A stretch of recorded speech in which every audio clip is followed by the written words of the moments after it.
Google Classroom integrates directly with Google Drive, Gmail, and Calendar. And so I want to talk to you a little bit about how the integration with Google Drive works. So when you create a course or join a course for the very first time in your Google Drive, you will get a folder called Classroom. And I tell people, leave that alone. It's really important not to put that in that folder into another folder, and try to stay organized. Leave your Classroom folder as a primary folder within your Drive folder structure. Inside that folder, there will be a folder for every class that you're a part of. And as teachers, if you're a teacher in that class, it'll have the little shared icon on it. So I'm a teacher in each one of these classes. For students, same thing happens. They get a Classroom, so this is a student's view.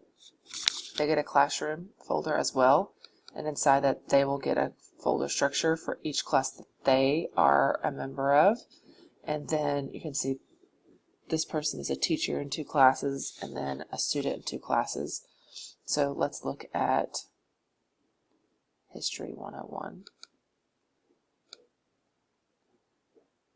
So for History 101, for the student, they just will have their assignments listed, and for the teacher, they will have a folder for each assignment, and inside that folder, there will be an assignment for each student. So you can see that I know who they are because of the owner. So that is how the Google Drive interaction works. Now, the first time, you'll get this master Classroom folder. Every time after that you create or join a class, you'll get a folder within that with the folder name. So that's how that works. Things are not populated into these folders until the assignment is actually opened by a student.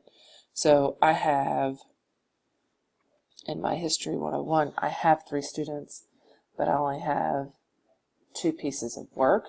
That means that third student has yet to open that assignment. So nothing's populated in your Drive until the assignment is actually opened.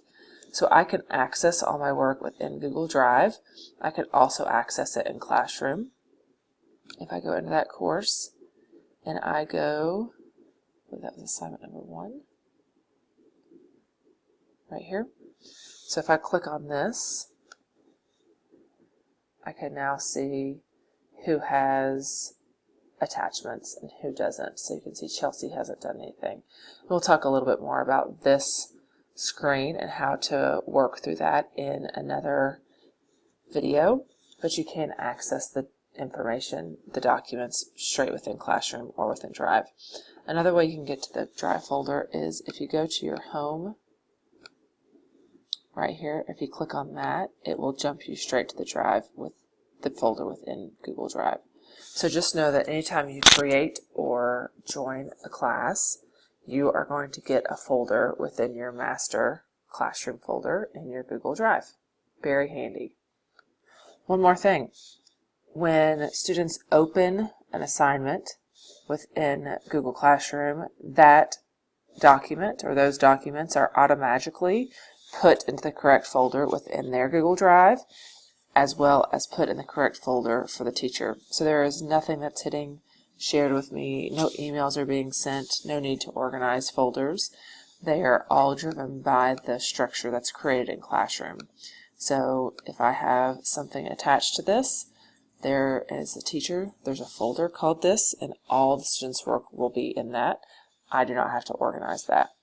And as a student, inside my class folder will be all the documents from each assignment that I have over the course of the year.